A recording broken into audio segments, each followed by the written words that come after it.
नमस्कार दोस्तों, स्वागत है आप सभी का अनुराग की वाणी यूट्यूब चैनल पर। मेरा नाम है अनुराग। दोस्तों, आप में से अधिकतर लोग मेरी वीडियोस तो देख लेते हैं पर लाइक नहीं करते वीडियो को। आपको कहानी भी अच्छी लगती है पर आप पता नहीं क्यों वीडियोस को लाइक ही नहीं करते।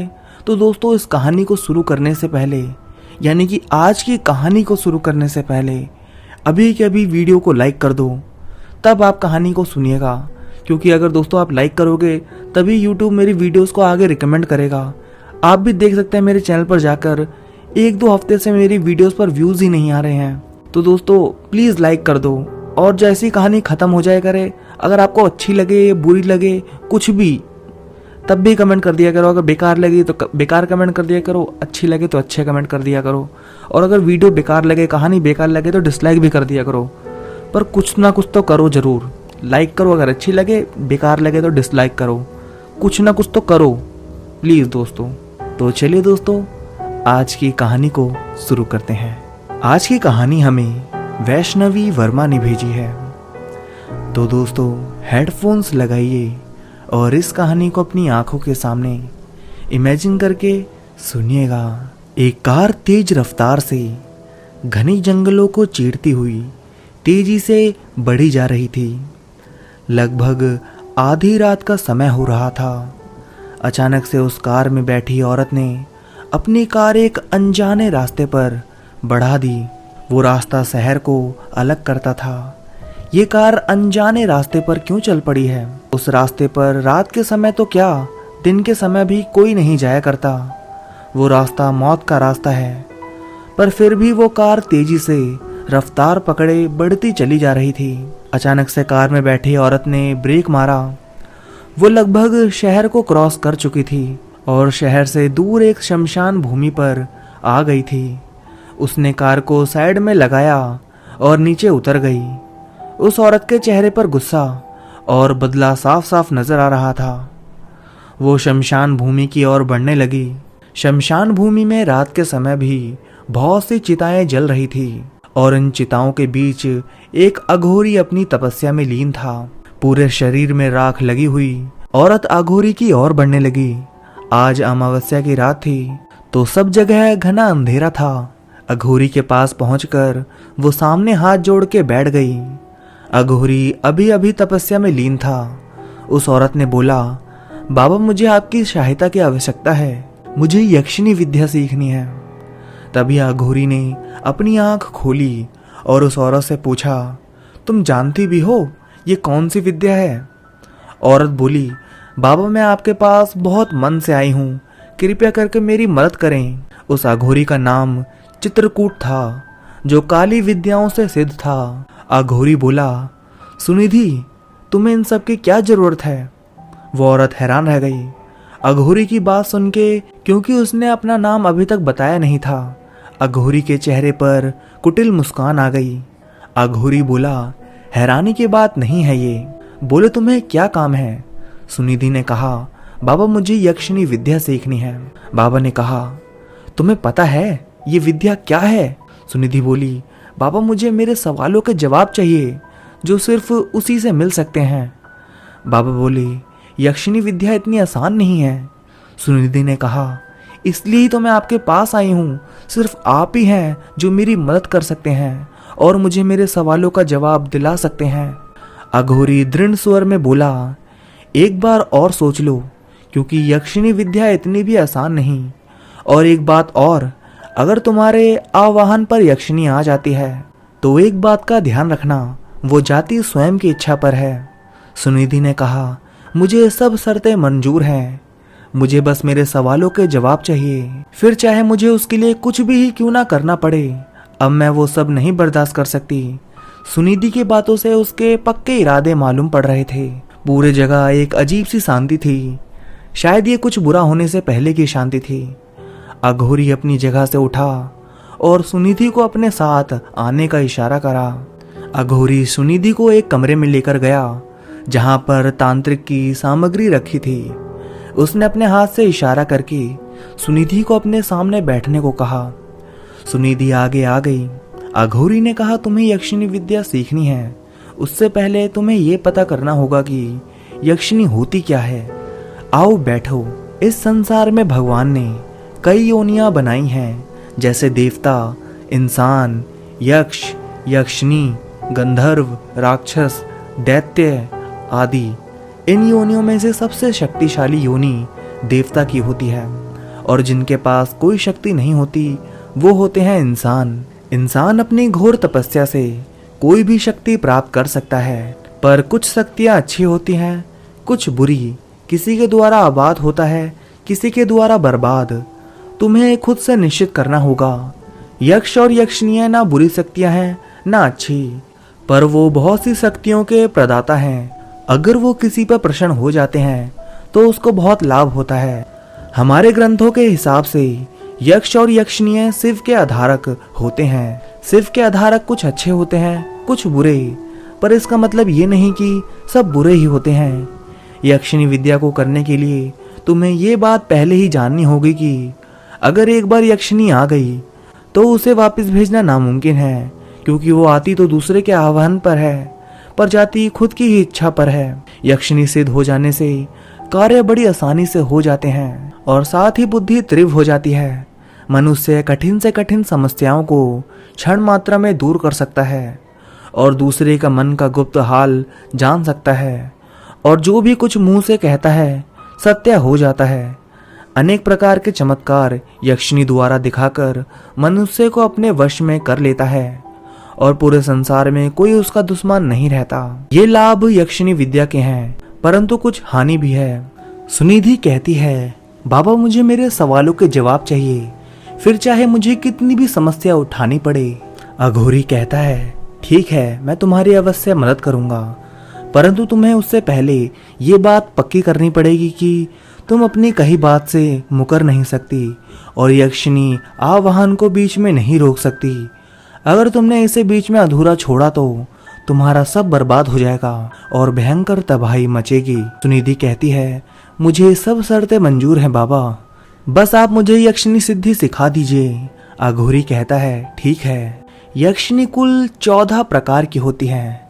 महायक्षिणी, सुंदरी, मनोहरी, कनक, कामेश्वरी, रतिप्रिया, पद्मिनी, नटी, रागिनी, विशाला, चंद्रिका, लक्ष्मी, शोभना, मदना।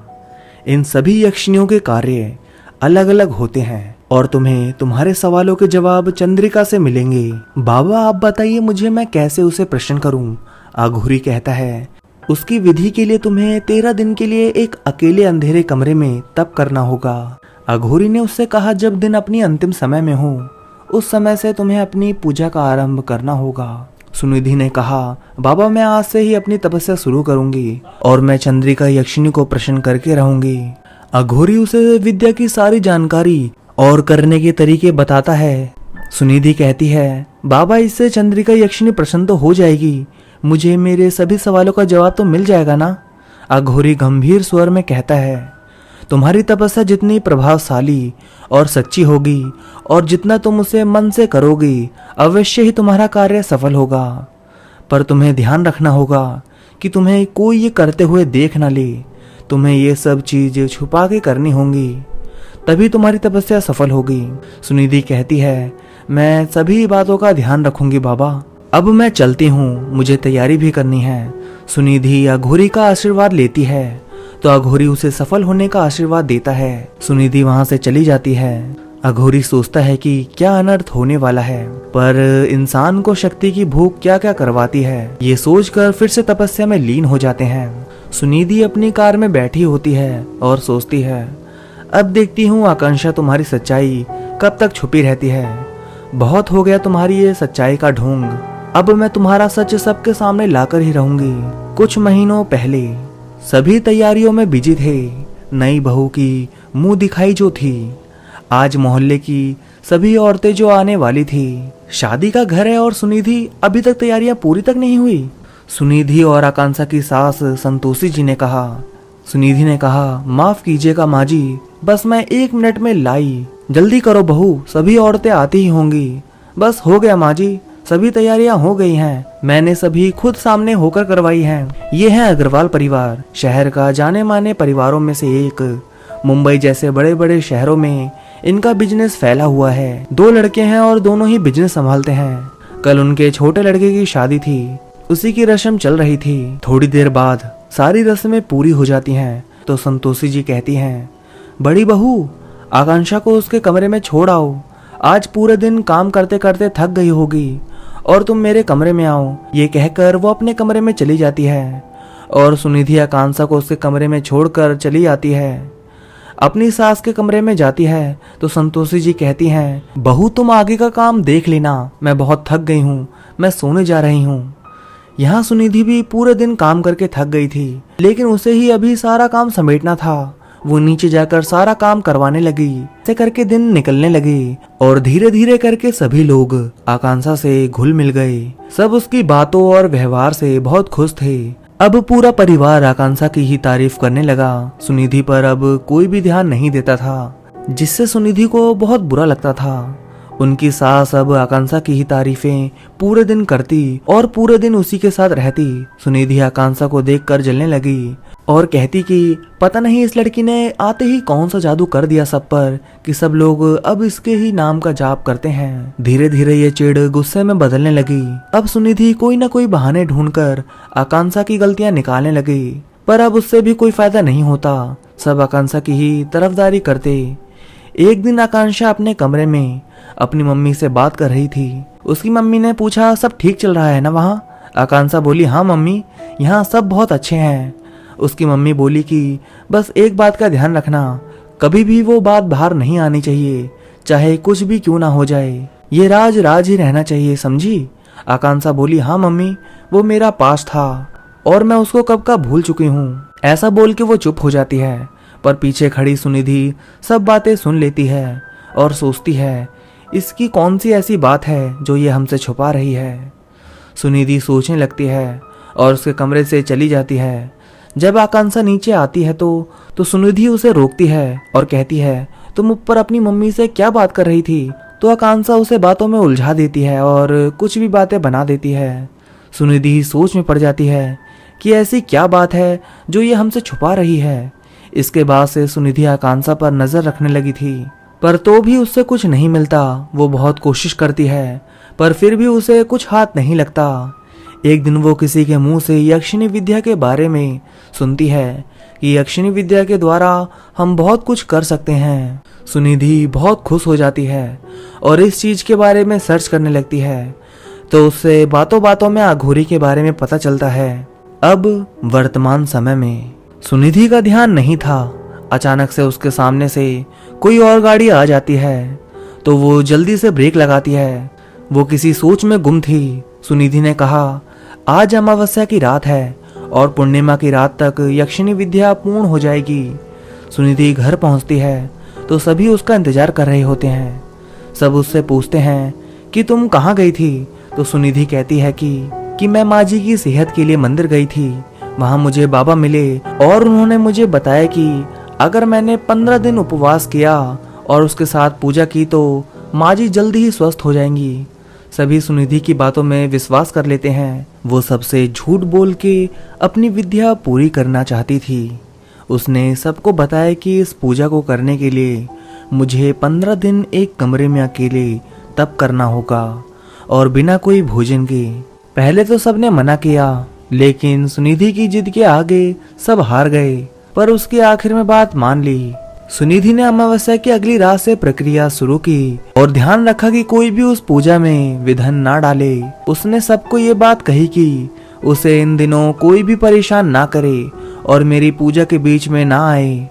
अब उसने अघोरी द्वारा बताई सब बातें याद की। अघोरी ने उसे बताया कि साधना की तैयारी करना साधना करने से ज्यादा कठिन होती है। तुम्हें पहले चंद्रयान व्रत करना होगा और व्रत में प्रतिपदा को 1 कौर भोजन, शाम को 2 कौर और इस प्रकार 1-1 कौर भोजन पूर्णिमा तक करके पूर्णिमा के बाद 1-1 कौर काम करते हुए व्रत किया जाता है।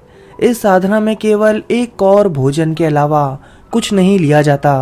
साधना बीच में रुकी तो नुकसान होगा।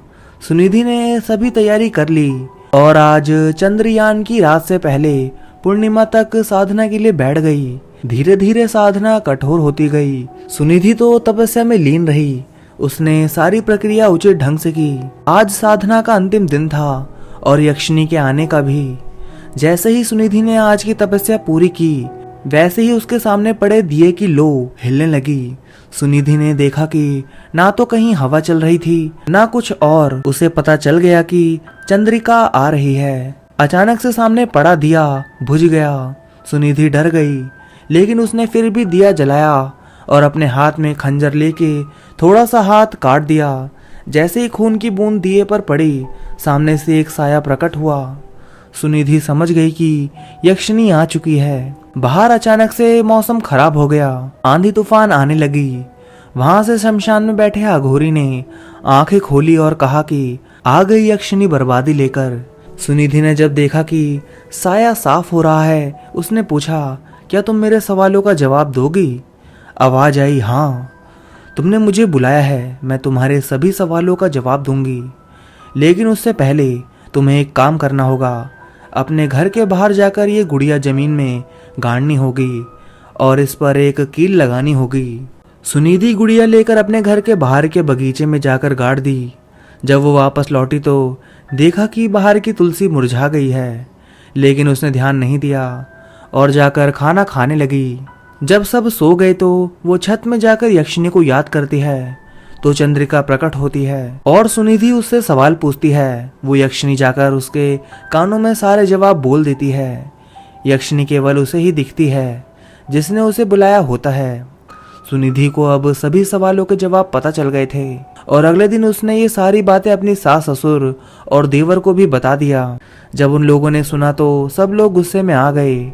उन्होंने आकांक्षा को बुलाया और पूछा, आकांक्षा तुम क्या छुपा रही हो हम सबसे? आकांक्षा ने कहा, कुछ तो नहीं छुपा रही माँ जी मैं। तो उसके पति राहुल ने कहा, हमें सब बातें पता चल गई हैं, अब झूठ बोलने से कुछ नहीं होगा। आकांक्षा अब तुम खुद बताओगी सब कुछ या तुम्हारे मम्मी पापा को बुलाना पड़ेगा? आकांक्षा अब डर गई और रोने लगी। उसने कहा, हाँ मैंने छुपाया है सच, लेकिन वो मेरा बीता हुआ कल था, मैं उसकी आज अपने आज पर कैसे पढ़ने देती। सुनिधि ने कहा, तो अपने आज के लिए तुमने मेरे परिवार को बर्बाद कर दिया। अगर ये बात समाज में पता चल गई तो तुम्हारे कारण हमारा कितना नाम खराब होगा। राहुल ने कहा, अब तुम अपने मम्मी पापा को बुला लो, अब हम तुम्हें 1 मिनट भी इस घर में बर्दाश्त नहीं करेंगे। आकांक्षा गिड़गिड़ाई, राहुल इतनी पुरानी बातों के लिए आप हमारे रिश्ते को कैसे तोड़ सकते हैं? राहुल ने कहा, अगर तुम इतनी सच्ची होती तो ये बात तुम हमें शादी से पहले बताती, लेकिन तुम्हें डर था। इसका मतलब साफ है कि तुम धोखेबाज हो। ये कहकर वो अपने कमरे में जाने के लिए मुड़ गया और कहा, आज से हमारा रिश्ता खत्म और अपने मम्मी पापा को बुला लेना। पीछे खड़ी सुनिधि ये देखकर मुस्कुरा रही थी। उसने जिसके लिए ये सब किया था उसमें वो सफल हो गई थी। सुनिधि को उसका सच पता चल गया था। आकांक्षा 18 साल की उम्र में किसी लड़की के साथ भाग गई थी। वो उसका बचपन था, पर उसके लिए उससे आज भी अफसोस है। पर अब कोई उसकी बातों पर यकीन नहीं कर रहा। ये गलत हो रहा है उसके साथ। अगले दिन आकांक्षा के मम्मी पापा आ गए और उन्होंने सबसे माफी मांगी कि ये हमारी गलती थी, हमने नहीं बताया आपको। आकांक्षा तो सब बताना चाहती थी, लेकिन हम लोग डर गए थे कि अगर सच्चाई सबके सामने आई तो हमारी बेटी से शादी कौन करेगा। हमें माफ कर दीजिए और हमारी गलती की सजा हमारी बेटी को मत दीजिए। आकांक्षा को घर से तो निकाला नहीं गया, लेकिन अब उसको वो प्यार नहीं मिलता था जो उससे पहले मिलता था।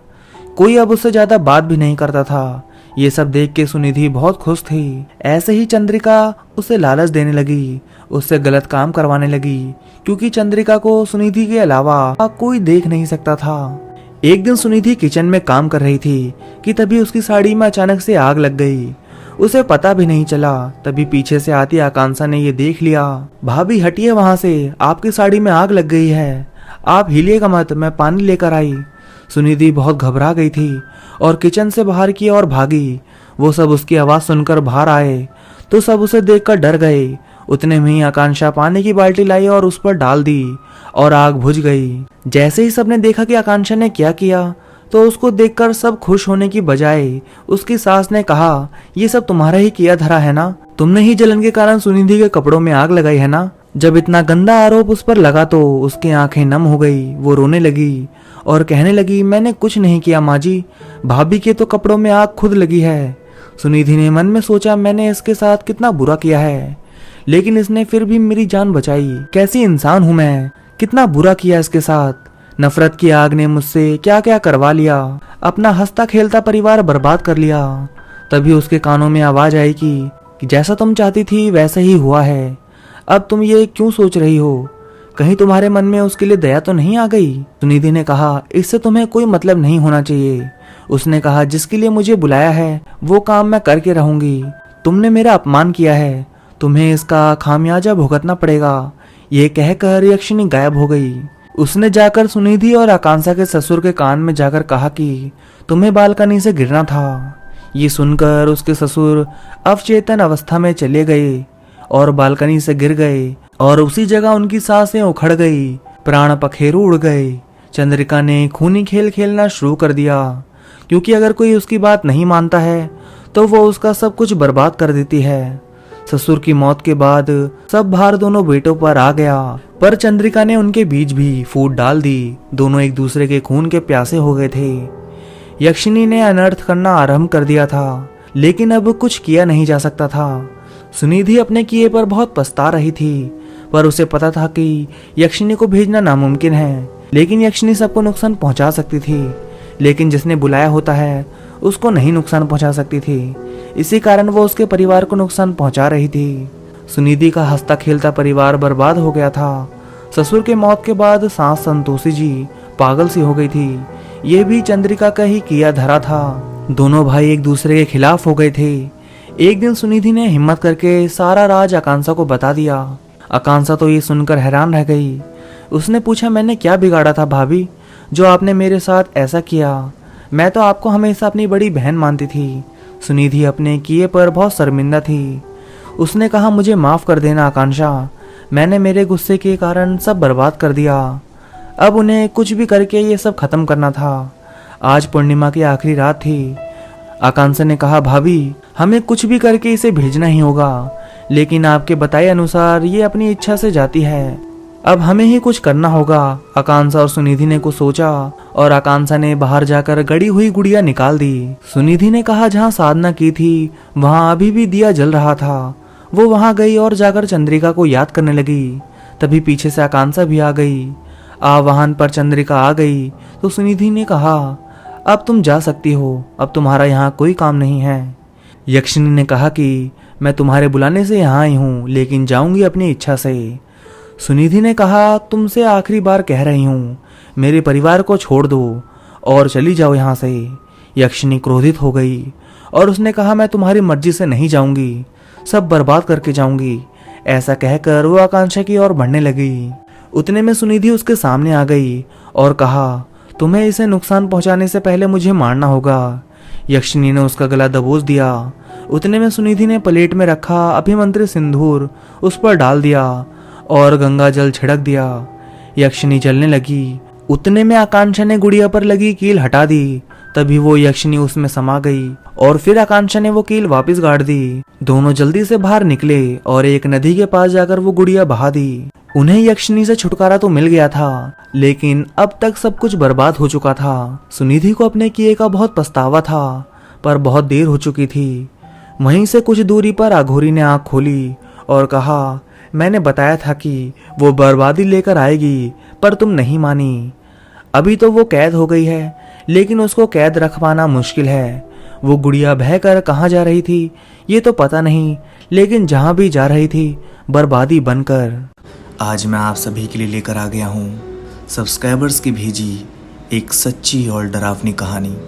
आज की कहानी हमें केरला से एक बुजुर्ग आदमी ने भेजी है, जिन्होंने मुझे अपना नाम बताने से मना किया है, और ये कहानी उन्हीं के पोते आकाश के साथ घटी है। तो अब मैं आप सभी को कहानी उन्हीं बुजुर्ग आदमी के पॉइंट ऑफ व्यू से सुनाऊंगा। तो दोस्तों, मैं आप सभी को एक काल्पनिक नाम लेके कहानी को सुनाऊंगा। मेरा नाम श्रीकांत है। मैं आकाश का दादा हूँ।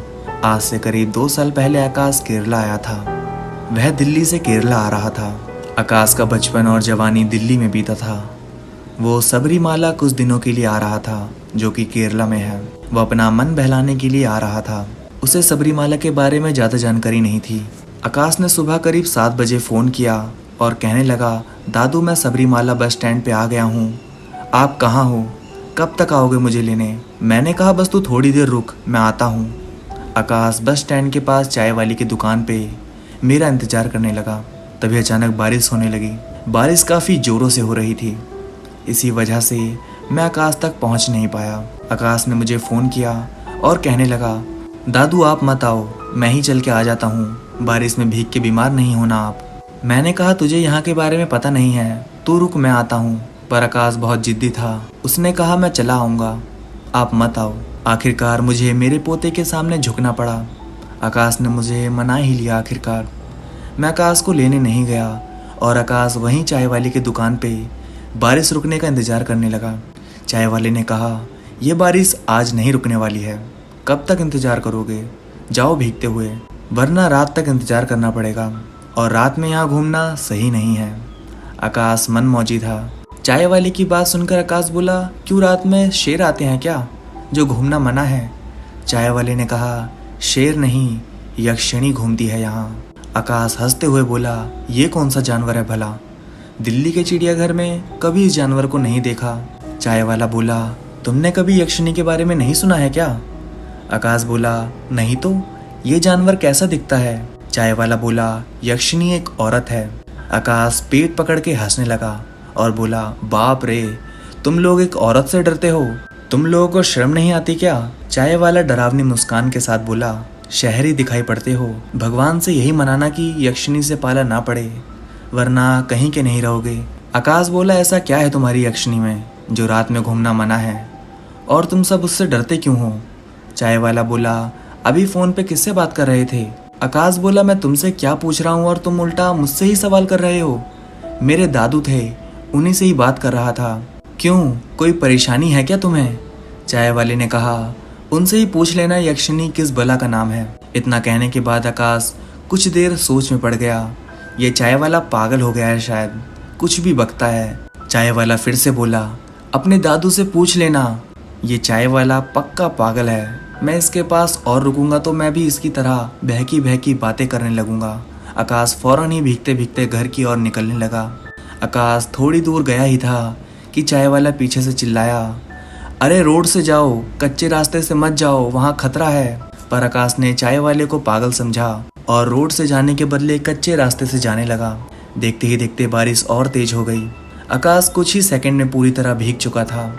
उसका मोबाइल और सारा सामान भीग गया था। वो कच्चे रास्ते से घर की ओर चला जा रहा था। बारिश की वजह से कुछ आगे का दिखाई देना बंद हो गया था।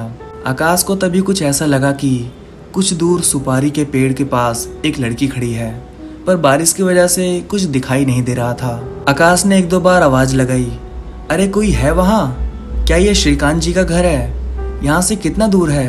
पर आकाश के पूछने के बाद भी किसी ने जवाब नहीं दिया। तो आकाश को लगा ये उसका भ्रम है, इतनी बारिश में यहाँ कौन आएगा। आकाश भागता हुआ कुछ दूर गया, तभी उसे एक घर दिखाई देता है। उस घर के बाहर एक बूढ़ा आदमी खड़ा था। आकाश ये देख के फौरन ही समझ गया कि वो आदमी कोई और नहीं, मैं ही हूँ। वो जोर से बोला, दादू मैं आ गया। मैंने कहा, अरे तू भीगता हुआ क्यों आया? मैं आने वाला था ना, तो तूने मना क्यों किया? आकाश ने कहा, अगर आप आ जाते तो मैं बारिश का मजा कैसे लेता। मैंने कहा, वहीं खड़ा रहेगा या घर भी आएगा? आकाश भागा भागा आया और मुझे उठा के घुमाने लगा। मैंने कहा, अरे तू भीगा हुआ है, जा कपड़े बदल, फिर बात करेंगे। आकाश अंदर गया और कपड़े बदल के बाल सुखाने लगा। मैंने कहा, खाना डाइनिंग टेबल पर रखा हुआ है, चल खाना खा ले। कुछ दिन तक रिम्मी नहीं आएगी, उसकी तबीयत ठीक नहीं है। तुझे जो खाना हो मुझे बता देना, मैं बना दूंगा। आकाश बोला, ये रिम्मी कौन है दादू? मैंने कहा, यहाँ काम करने आती है। तेरे दादी के मरने के बाद से रिम्मी ने मुझे और इस पूरे घर को संभाला है। वो कुछ दिन नहीं आएगी, उसकी तबीयत बिगड़ी हुई है। चल अब खाना खा। आकाश ने कहा, आप भी मेरे साथ चलो, दोनों साथ खाएंगे। आकाश खाना खा ही रहा था कि उसने मुझसे ऐसा सवाल पूछा जिसको सुनने के बाद कुछ पल के लिए मैं हड़बड़ा गया। आकाश ने पूछा, दादू ये यक्षिणी क्या होती है? इस सवाल की उम्मीद मैंने नहीं की थी।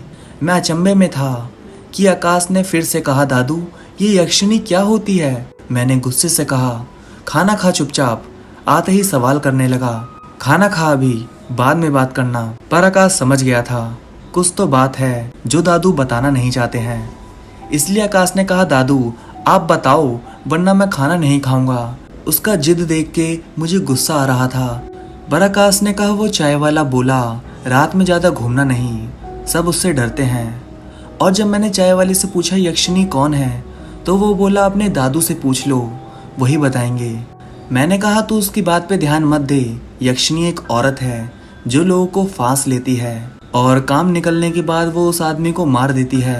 आकाश ने कहा, वो सिर्फ आदमी को अपना शिकार क्यों बनाती है? मैंने कहा, खाना खा, जितना बताया उतना काफ़ी है। यहाँ शाम के बाद ज़्यादा घूमना नहीं और लड़कियों और औरतों से थोड़ा दूर रहना। आकाश ने कहा, जी दादू दूर रहूँगा, आप टेंशन मत लो। इतना कह के उसने खाना ख़त्म किया और घर की छत पे जाके बारिश के मज़े लेने लगा। आकाश एक चित्रकार था।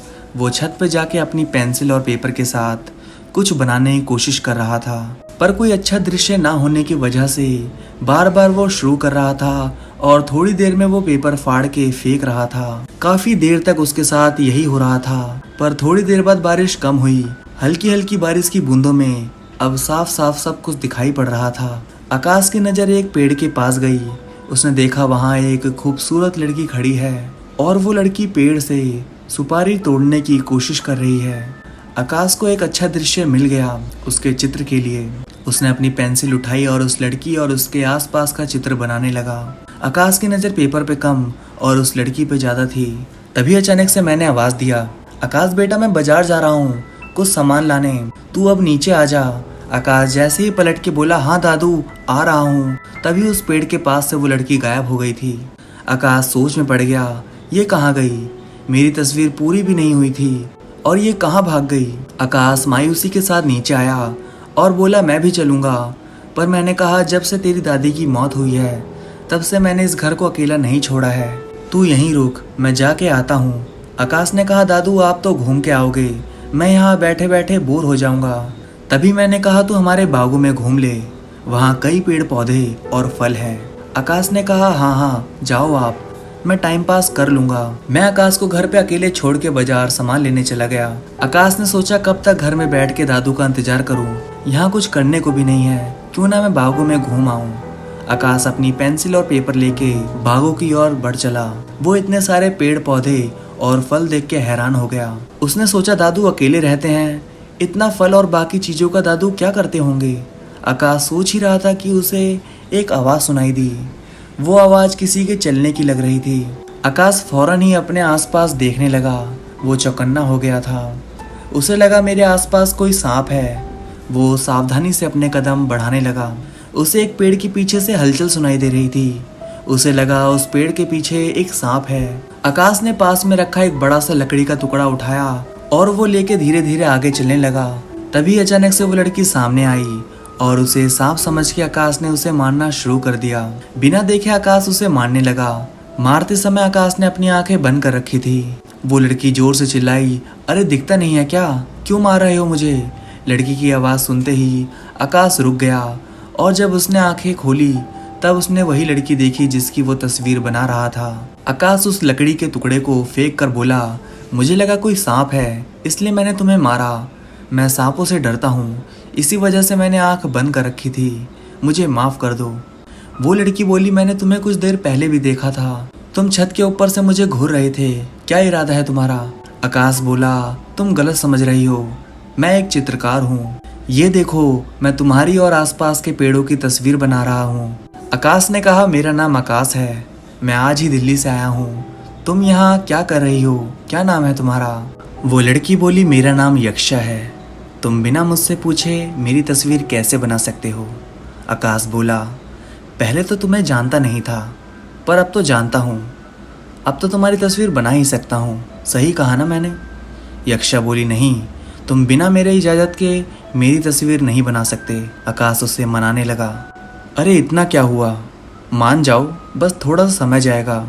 पर यक्षा ने कहा, नहीं, तुम मेरी तस्वीर बना सकते हो पर बदले में मुझे कुछ देना पड़ेगा। आकाश ने कहा, क्या तुम गांव वाले जब देखो तब पैसा मांगते हो? यक्षा गुस्सा हो गई और बोली, पैसे नहीं चाहिए मुझे, उसकी लाल लाल आंखें देखकर एक पल के लिए आकाश डर गया था, पर उसने हिचकिचाते हुए कहा, क्या चाहिए तुम्हें? यक्षा बोली, मुझे सुपारी चाहिए। ये बात सुन के आकाश जोर जोर से हंसने लगा। वो बोला, मुझे लगा तुम सोना चांदी मांगने वाली हो।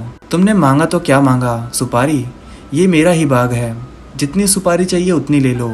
यक्षा बोली, मुझे तुम्हारे हाथों से सुपारी चाहिए।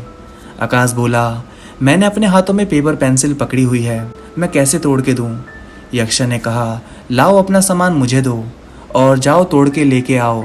यक्षा ने कहा, लाओ अपना सामान मुझे दो और जाओ तोड़ के लाओ सुपारी। आकाश अपना सामान यक्षा को दे के सुपारी तोड़ने चला जाता है। वो सुपारी तोड़ने ही वाला था कि मैं वहाँ आ गया। जब मैंने उसे सुपारी के पेड़ पे चढ़ते हुए देखा, मैं काफ़ी ज़ोर से चिल्लाया। मेरी आवाज़ सुन के आकाश पेड़ से छलांग लगा देता है। जब वो नीचे गिरता है तो देखता है कि उसका सामान ज़मीन पे पड़ा हुआ है, पर यक्षा वहाँ नहीं है। आकाश को लगा दादू की आवाज़ सुन के वो डर गई है और डर की वजह से वो भाग गई। मैं आकाश के पास गया और पूछने लगा, क्या कर रहे थे ये? आकाश बोला, कुछ नहीं, मैं बस सुपारी देख रहा था। आकाश की ये बात सुन के मुझे कुछ हजम नहीं हुई, पर मैंने इस पे ज़्यादा ध्यान नहीं दिया। आकाश अपना सामान उठा के बिना कुछ बोले वहाँ से चला गया। आकाश को यक्षा में कुछ अलग दिखाई दे रहा था। आकाश उसकी तरफ आकर्षित हो रहा था। आकाश पूरे दिन यही सोचता रह गया कि यक्षा कहाँ गई, मेरी तस्वीर अब तक पूरी नहीं हुई। ये सोचते सोचते पूरा दिन और रात बीत गया। अगले दिन सुबह मुझे मेरे दोस्त रामू के घर 4 दिनों के लिए जाना था। मैंने जल्दीबाजी में आकाश को ये बात नहीं बताई थी। मैंने आकाश को बुलाया और उससे कहा, कल रात रामू का फ़ोन आया था, मुझे उसके घर अभी निकलना पड़ेगा। आकाश ये सुन के बोला, आपको ये बात कल रात मुझे बतानी चाहिए थी, आप अभी अचानक से ये बात बता रहे हो। मैंने कहा, मुझे जाना पड़ेगा, मैं रामू के घर जाके फ़ोन पे सारी बात बताऊंगा। आकाश ने कहा, क्या मैं आपको बस स्टैंड तक छोड़ने चलूं? पर मैंने कहा, रहने दो, रामू का ड्राइवर गाड़ी लेके आ रहा है, मैं चला जाऊंगा उसके साथ। तभी एक गाड़ी की हॉर्न बजी। मैंने बाहर निकल के देखा कि रामू की गाड़ी आ चुकी है। मैं अपना सामान लेके गाड़ी में बैठ गया। जाते जाते मैंने आकाश को कहा, बेटा ये गाँव है, जरा संभल के ध्यान रखना।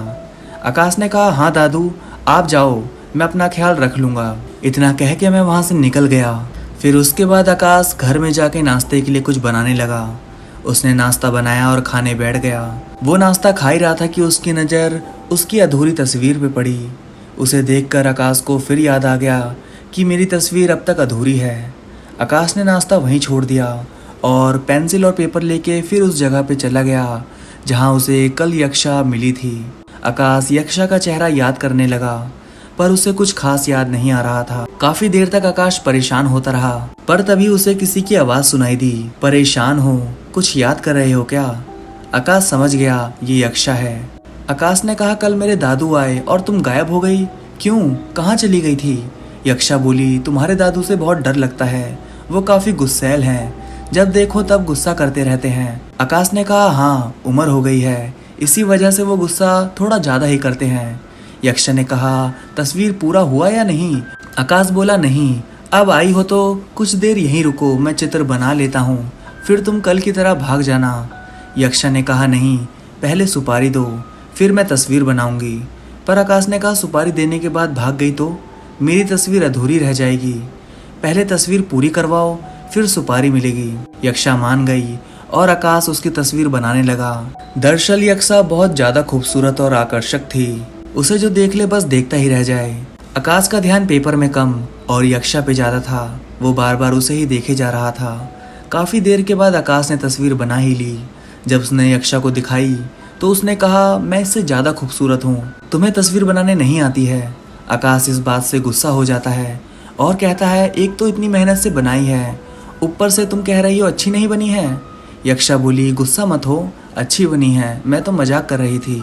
आकाश ने कहा, हाँ फिर तो ठीक है, मुझे लगा मेरी कला का मजाक बना रही हो। यक्षा ने कहा, ऐसी कोई बात नहीं है, अब मेरी सुपारी लाओ, हो गई ना तुम्हारी तस्वीर पूरी? आकाश ने कहा, हाँ, मेरे घर चलो, मैंने कल तोड़ के रखी थी। यक्षा ने कहा, क्या तुम्हारे बागों में नारियल भी है? मुझे वो भी चाहिए। आकाश ने कहा, सब मिलेगा, चलो तो सही। आकाश को यक्षा उर्फ यक्षिनी के बारे में नहीं पता था। दरअसल पुराणों और ग्रंथों में लिखा है, अगर कोई आदमी यक्षिनी के मांगने पर सुपारी, नारियल या फिर नींबू देता है तो आदमी उस यक्षिनी के वश में हो जाता है। आकाश बिना जाने ये गलती कर रहा था। आकाश यक्षा को घर ले गया और यक्षा के कहने पे उसने सुपारी और नारियल यक्षा को दे दिया।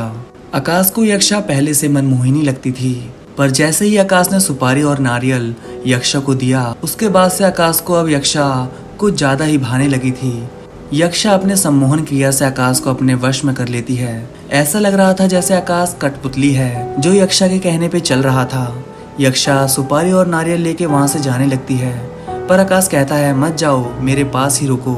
आकाश अब पूरी तरह से यक्षा के वश में हो चुका था। यक्षा कहती है तुम इंतजार करो, मैं थोड़ी देर में आती हूँ। इतना कह के वो चली जाती है, पर अब आकाश उसके वश में था। उसे किसी भी चीज का सही और गलत समझ नहीं रहा। आकाश ने कहा जल्दी आना, मैं इंतजार करूंगा। मैंने उसे शाम के करीब 5 बजे फ़ोन किया। उसे कई बार फ़ोन करने के बावजूद भी उसने मेरा फ़ोन नहीं उठाया, तो मैं परेशान हो गया। तभी मैंने अपने पड़ोसी सुब्बू को फ़ोन किया और उसे बताया ज़रा मेरे घर जाना तो, और देखो मेरा पोता कहाँ है, कब से फ़ोन कर रहा हूँ, फ़ोन का जवाब नहीं दे रहा है वो। सुब्बू ने कहा हाँ मैं जाके देखता हूँ, क्या हुआ तुम्हारे पोते को। थोड़ी देर बाद सुब्बू का फ़ोन आया और सुब्बू ने बताया कि वो कोई तस्वीर निहार रहा है, लगता है वो कोई तस्वीर बना रहा है। यह सुन के मेरे जान में जान आई। मैंने कहा हाँ वो एक चित्रकार है, उसे तस्वीरों का शौक है, तुम उसे परेशान मत करो, अपने घर चले जाओ, उसे अपना काम पूरा करने दो, फिर मैं उससे बात कर लूँगा। जो अनहोनी घटने वाली थी उसका किसी को भी खबर नहीं था।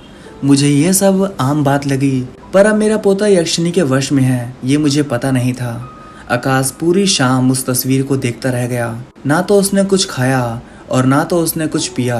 उस तस्वीर में यक्षा उर्फ यक्षिणी थी और अब आकाश उसके वश में था। उसे यक्षिणी के सिवाय अब और कोई दिखाई नहीं दे रहा था। रात करीब 8 बजे तक आकाश उस तस्वीर को घूरता रहा। तभी वहाँ हमारी नौकरानी रिम्मी आई। वो बोली मैं आपका खाना बनाने आई हूँ, आपके दादाजी ने मुझे फ़ोन करके कहा मैं अपने दोस्तों के घर आया हुआ हूँ, तू आज रात का खाना बना दे। रिम्मी के इतना कहने के बावजूद भी आकाश ने एक शब्द नहीं कहा और वो उस तस्वीर को देखे जा रहा था। कुछ घंटों बाद रिम्मी ने खाना बना लिया और उसने डाइनिंग टेबल पे खाना रख दिया और बोली मैं जा रही हूँ, आप खाना खा लेना। पर आकाश ने अभी भी कुछ नहीं कहा। रिम्मी को उसका बर्ताव थोड़ा अजीब लगा, पर उसने ध्यान नहीं दिया और रात होने के कारण फटाफट वहाँ से अपने घर को निकल गई। ना तो आकाश ने खाना खाया और ना तो उसने कुछ पिया। आधी रात में यक्षिणी आकाश के घर के बाहर आई और बोली आकाश में आ गई। आकाश ये सुनते ही बाहर की ओर गया और उसने देखा कि उसके सामने यक्षिणी खड़ी है। वो देखने में इतनी मनमोहिनी थी कि उसे एक बार देखने के बाद किसी और को देखने का मन ही ना हो। यक्षिणी आकाश के साथ उसके घर में आई और आकाश ने उससे पूछा तुम इतनी देर बाद क्यों आई, मैं कब से तुम्हारा इंतजार कर रहा था। यक्षिणी ने कहा अब आ गई हूँ, अब कहीं नहीं जाऊंगी। आकाश उसे अपने कमरे में ले गया और उन दोनों के बीच शारीरिक संबंध शुरू हो गया। आकाश इस बात से अनजान था कि वो जिसके साथ संबंध बना रहा है वो उसका खून चूसने वाली यक्षिणी है। मुझे रामू के घर आए 1 दिन बीत गया, पर आकाश ने मुझे एक बार भी फ़ोन नहीं किया। देखते ही देखते दूसरा दिन भी बीत गया। मैंने तीसरे दिन जब रिम्मी को फ़ोन किया और उससे पूछा आकाश कैसा है, वो ठीक है ना। रिम्मी फ़ोन पे रोने लगी और बोली मैं दूसरे दिन सुबह जब खाना बनाने गई तो आकाश के साथ एक लड़की थी उसके कमरे में। जब मैंने आकाश से पूछा ये कौन है, तुम्हारे दादाजी को पता चलेगा तो वो गुस्सा करेंगे, तो उसने कहा अपने काम से काम रखो, खाना बनाओ और जाओ यहाँ से। मैं चुपचाप किचन में खाना बनाने चली गई। मैंने जब खाना बना लिया तब वो खाना मैं डाइनिंग टेबल पे रखने आई तो मैंने देखा कल रात का खाना वैसा का वैसा ही पड़ा है। मैंने वो खाना ऐसा पड़ा हुआ देखा तो आकाश से पूछा तुमने कल रात खाना क्यों नहीं खाया, तो वो बोला मेरा मन खाने का नहीं था इसलिए नहीं खाया। जब वो अपने कमरे से बाहर आया तो मैंने उसकी आंखों को देखा, उसकी आंखें हल्की पीली दिखाई पड़ रही थी। मैंने कहा ये खाना फेंक देती हूँ और अभी जो ताज़ा खाना बनाया है उसे निकाल देती हूँ, खा लो। पर आकाश ने कहा तुम जाओ, मैं खा लूँगा। तभी आकाश के कमरे से उस लड़की ने आवाज़ लगाई यहाँ आओ उसे भगा के। आकाश ने कहा अब जाओ, मुझे काम है। उसने मुझे घर से निकाल दिया और दरवाज़ा बंद कर दिया। रिम्मी की बात सुन के मुझे बहुत अजीब लग रहा था। मेरा पोता ऐसे कैसे कर सकता है। मैंने रिम्मी से पूछा कौन थी वो लड़की। रिम्मी ने कहा मुझे नहीं पता। मैंने पूछा फिर क्या हुआ। रिम्मी ने बताया मैं रात में जब खाना बनाने फिर गई तो कोई दरवाज़ा नहीं खोल रहा था। काफ़ी देर बाद उस लड़की ने दरवाज़ा खोला। वो देखने में काफ़ी सुंदर थी, पर मन से बहुत काली लग रही थी। उसने पूछा, क्या काम है? मैंने कहा, खाना बनाना है। उसने कहा, कोई ज़रूरत नहीं है, जाओ यहाँ से।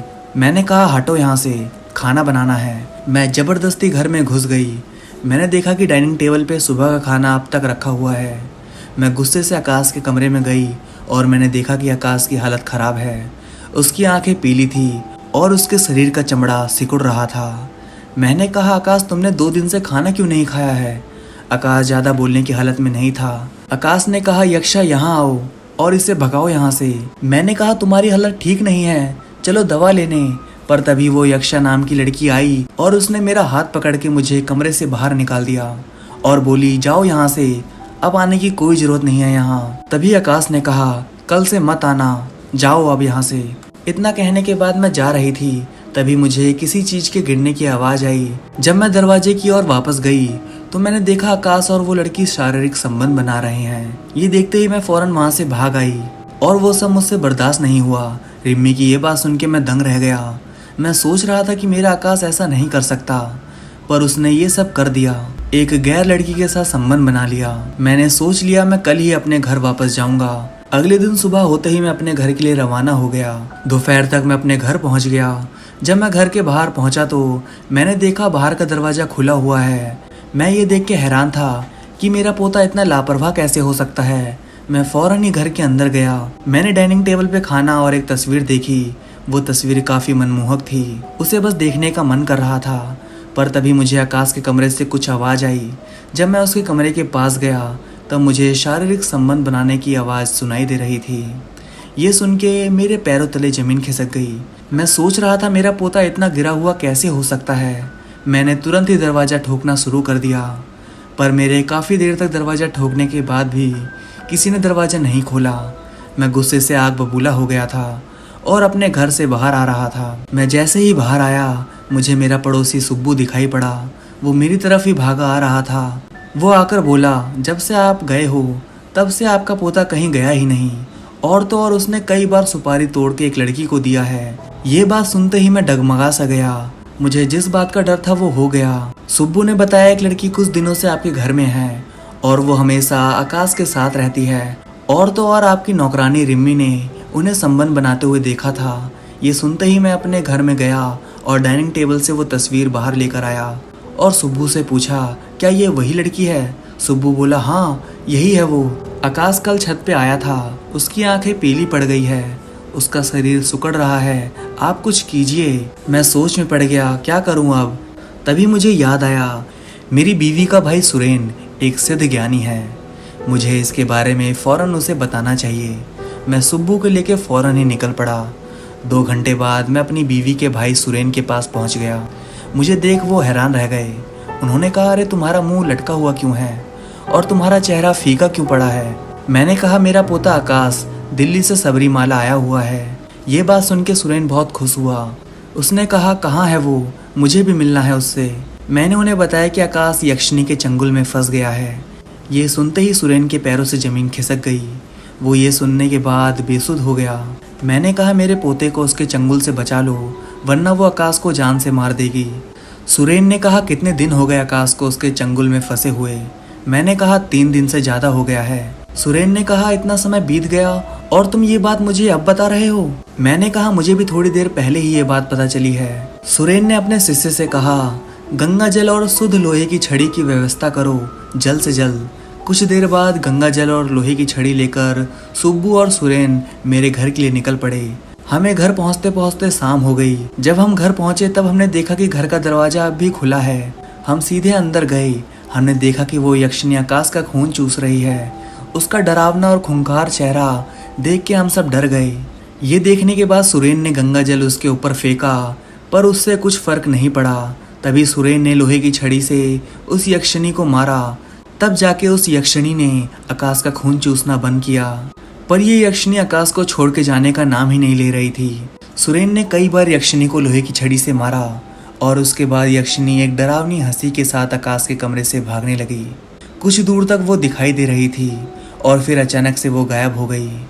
सुब्बू ये सब देख के डर गया था। वो अपने घर जाके पुलिस और एम्बुलेंस को फ़ोन कर देता है। मैं और सुरेन आकाश के पास गए। तो हमने देखा कि आकाश का चेहरा पीला पड़ गया है, आंख पीली हो गई है और उसका शरीर सिकुड़ गया है। सुरेन ने आकाश को देख के कहा, अब इसके पास ज़्यादा समय नहीं बचा है, ये कुछ देर में मर जाएगा। आकाश की हालत देख के मुझे रोना आ गया। उसके अंदर इतनी हिम्मत नहीं थी कि वो कुछ बोल सके, पर उसने थोड़ी हिम्मत जुटा के अपने साथ घटी सारी बातें बताई और थोड़ी देर में उसने दम तोड़ दिया। सुरेन ने मुझे बताया आकाश ने बहुत बड़ी गलती कर दी थी। यक्षिनी बहुत सुंदर सा रूप धारण करके आती है और मर्दों को फंसाती है। आकाश ने इस यक्षिनी को सुपारी दे दी। यक्षिनी सुपारी पाने के बाद उस आदमी को अपने वश में कर लेती है। वश में करने के बाद वो हर गंदे काम करती है जो उसका मन करता है। वो शारीरिक संबंध बनाती है और धीरे धीरे खून चूस जाती है। अगर आकाश ने इसे सुपारी नहीं दी होती तो शायद ये आज हमारे सामने होता। यक्षिनी से बचने का सिर्फ एक ही रास्ता है, वो लोहे की छड़ी से बहुत डरती है और इसी से उन्हें भगाया जा सकता है। थोड़ी देर में पुलिस और एम्बुलेंस आती है। पुलिस सुरेन और मुझसे सवाल पूछने लगती है। जब हमने उन्हें यक्षिनी के बारे में बताया तो उन्होंने उस बात पे विश्वास करने से मना कर दिया। मैंने कहा मेरे पास उसकी तस्वीर है, ये देखो, पर हमारे एक भी बातों पे कोई यकीन नहीं करता है। पुलिस वाले हमें डांटते हैं और कहते हैं अफवाह मत फैलाओ। आकाश का शरीर पोस्टमार्टम के लिए ले जाया जाता है। सुरेन कहता है हौसला रखो, अपना ख्याल रखना, और वो चला जाता है। अगले दिन एक पुलिस ऑफिसर पोस्टमार्टम की रिपोर्ट लेके आता है और कहता है जब डॉक्टर इसकी जांच कर रहे थे तब वो बहुत ज़्यादा परेशान हो गए। इसके शरीर में एक बूंद खून नहीं था, ऐसा कैसे हो सकता है। डॉक्टर ने रिपोर्ट में लिखा है कि इसकी मौत का कारण खून की कमी है, पर यह कैसे हो सकता है कि किसी के शरीर में एक बूंद खून ना हो। मैंने कुछ नहीं कहा। तभी वो पुलिस वाला बोला, तुम कल किसकी तस्वीर की बात कर रहे थे, कहाँ है वो। मैंने वो तस्वीर उस पुलिस वाले को दे दी। वो देख के हंसने लगा और बोला, इतनी खूबसूरत लड़की किसी को कैसे मार सकती है। इतना कह के वो चला गया। मैंने और मेरे परिवार ने आकाश का क्रियाक्रम किया और उसकी अस्थियों को गंगा में बहा दिया। कुछ दिनों बाद पता चला जिस ऑफिसर ने उस तस्वीर को मुझसे लिया था वो मारा जा चुका है। उसकी लाश उसके घर में मिली थी। उसके शरीर में भी एक भी बूंद खून बचा नहीं था। तो दोस्तों, कहानी बस यहीं तक थी।